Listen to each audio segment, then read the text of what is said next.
This is TWiT.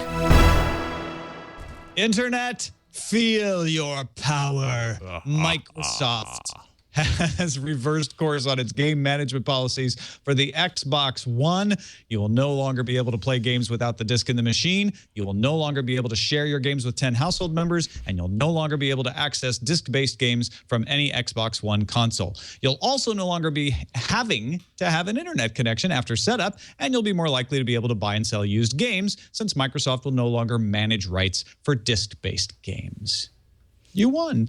Google has been ordered by France to make some changes to its policy regarding internet users' data within 3 months, or it's going to face fines. 5 other European countries are also expected to take similar actions against Google by the end of July. France's data protection watchdog CNIL, which stands for the National Commission for Computing and Civil Liberties, has stated Google's breaching French laws because it prevents individuals from knowing how their personal data may be used and from controlling such use.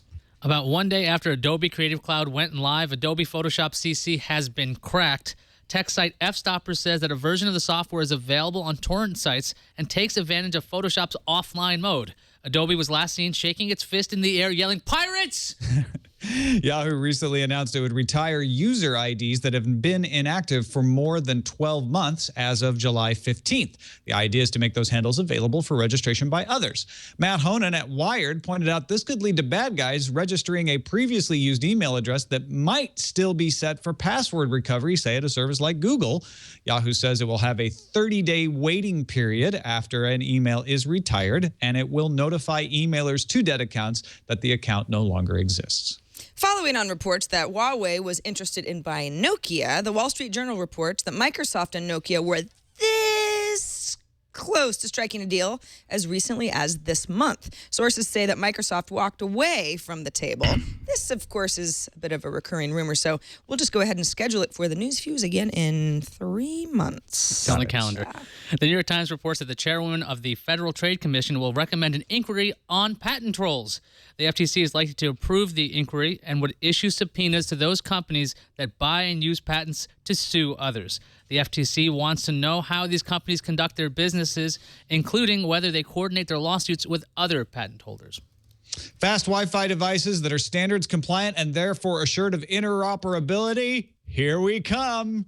The Wi-Fi Alliance announced yesterday, June 19th, the launch of the Wi-Fi Certified AC program, allowing makers of Wi-Fi products that support 802.11ac to be sure they work with other AC devices. Don't know what 802.11ac is? It works on the 5 gigahertz frequency, offers reduced latency, and the part you care about, speeds of up to 1 gigabit per second. Hey, I care about latency too, Tom. Oh, Jeez. sure, okay. Best Buy has announced a recall of 5,100 MacBook batteries made by third-party manufacturer ATG. The recall was issued due to some of the batteries catching fire. Yikes. There were a total of 13 incidents, with one user suffering serious burns to their leg. Ow.